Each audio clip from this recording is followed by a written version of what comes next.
I'm sure you're all dying to find out what has been going on in the Silicon Valley housing market, and I'm excited to share this information with you because I've compiled a lot of really helpful data, and I'm really excited to share these numbers with you. But before I get into that, I just wanted to preface this video with how I'm going to structure it. If you guys have watched my YouTube videos before on the market, then you already know that I look at quarter over quarter comparisons, right? But we're not going to do that this time because we're in a really weird market. So what I'm going to do is I'm going to show you guys what we were experiencing in the first part of 2020 pre-SIP is what I'm calling it. So pre-SIP is from January 1st through March 16th of 2020, and we're going to compare those numbers year over year. So we'll see what happened at the same time last year versus the pre-COVID or pre-SIP timeframe this year. And then we'll take a look and see what's been going on this past month. Today marks the 1 month anniversary of when shelter in place was put into effect. And so I've got 1 month of data to share with you for San Mateo and Santa Clara counties. And then we can compare that to what was going on in the market last year when things were a little bit more normal. So here we go. So looking at the pre-SIP timeframe for 2019 versus the pre-SIP timeframe for 2020, these are some numbers that I jotted down. Number one, everybody always wants to know about price, right? So average sales price for single family homes between the two counties last year during this time frame was $1.55 million. Pretty high. But you know what's really interesting is that same time frame in 2020, that number was 1.7 million. Crazy. So very, very drastic upward trend in price since the same time last year. Now, that makes sense because last year we had 4,730 homes that came onto the market that listed for sale in that pre-SIP timeframe.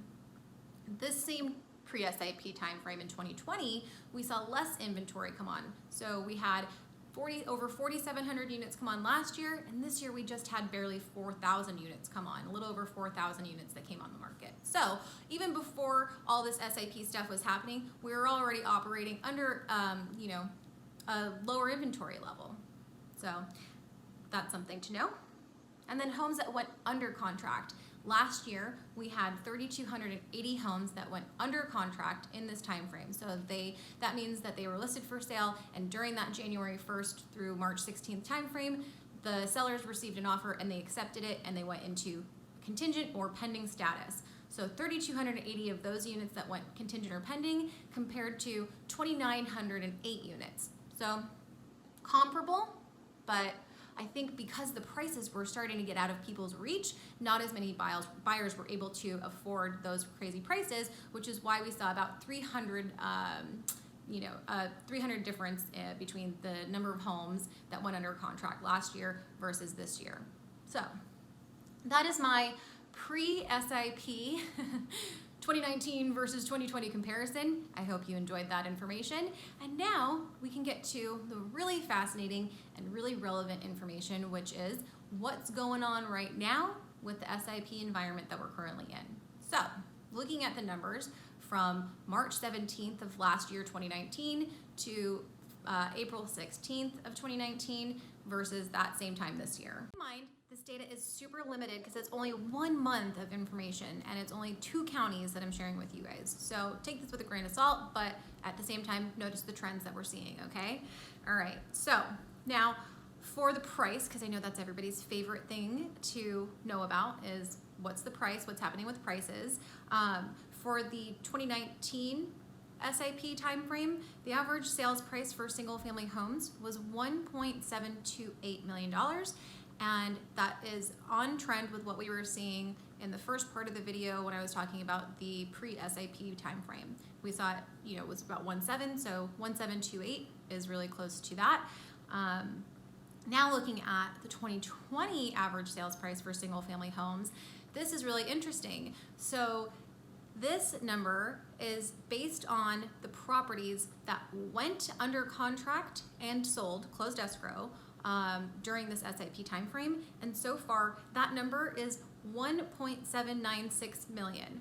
Now, like I said, there's really not that many homes that have actually closed escrow in this time frame, but I think most of us were anticipating the price to go down, right? Not to go up by almost, $100,000. Well, technically 70 grand. But anyway,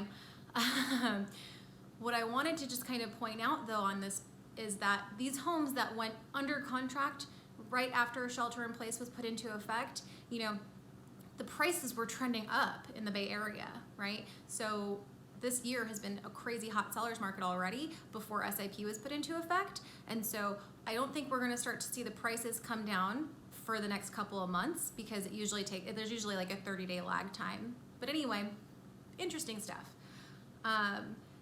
Something else to note, the number of homes that came onto the market that came on listed for sale last year in that 1 month time frame, 2,396 units, and that's condos, single families, and townhomes. That's a lot, almost 2,400 units. And the same time this year, after shelter in place was announced, we saw about half of that come onto the market. So we have 1,276 new listings that came on after shelter in place was announced. Now, of the units that went under contract during this time frame, I wanted to let you know, last year, 1,947 homes went into contingent or pending status during this 1 month time frame. Now, the number of homes that are currently pending or under contract or that have sold within this time frame, it is 841. So it's less than half of the number that we saw last year. So really interesting. Now, if you are a buyer, do you think that that's working in your favor?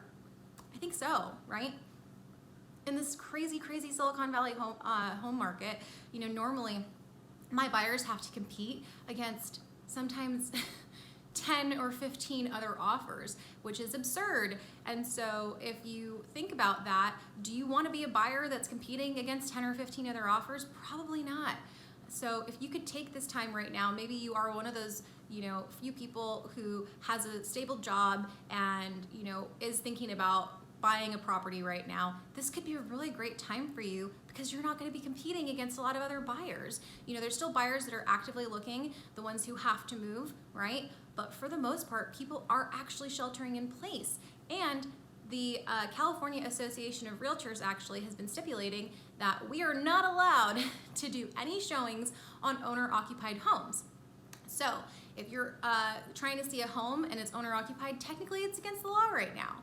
And on the flip side, if you're an owner-occupier and you want to sell your home, then you probably want to vacate it just to set yourself up for success. So then that way people can come and see your home and not have to worry about whether or not you're in the property and whether or not they're going to get COVID-19. So if you are thinking about buying or selling right now, those are just some things to kind of keep in mind. There's also a lot of new forms that have been generated since COVID-19 was put into place, and this is really interesting. I say it's a good time for buyers, not only for the competition reason, less competition, but also because these forms that we have in place right now for COVID-19 are actually in the buyer's favor. So, it's very rare that the buyer actually has a leg up in the Silicon Valley housing market. Isn't that great? So, if you're a buyer, definitely ask your agent about these COVID forms and how they can protect you in the current environment that we're in. And then also keep your eyes out for off-market opportunities. What's really interesting is we saw a substantial number of listings come off of the market into either canceled or withdrawn status once the shelter-in-place policy went into effect. These homes are going to be coming back onto the market at some point, or they're off market and available for you to still buy right now. Your agent just has to call and find out if they're still available. So if you're looking for an off-market opportunity, this could be a really great time for you to find something that other people aren't actually seeing. So those are some of the things that I just wanted to kind of point out to you guys. As far as all of the other predictions go, what's going to happen with the market, I try not to be a fortune teller. I don't really want to predict what's going to happen with the market. I'm just trying to take everything day by day and do the best with what we've got. So I'm not going to make a prediction because guess what? I don't know the future. But if you want to buy or sell a house right now, it is actually a decent time to do it despite what other people are saying. Because if you're a seller, you know that the buyer that's writing an offer on your property, they're probably going to be pretty motivated to buy, because the fact that they're leaving their house and risking getting COVID-19, it probably says that they want to buy your house, don't you think? So do yourself a favor, have a relevant conversation with your agent, and if you don't have an agent, I'm available. So feel free to call or text me anytime. I'll include my number in the notes. But if you guys have any questions, also leave a comment. I would love to hear your feedback and what your perception of the real estate market in Silicon Valley is. So thanks so much for watching, and I really hope you guys learned something from this. See ya!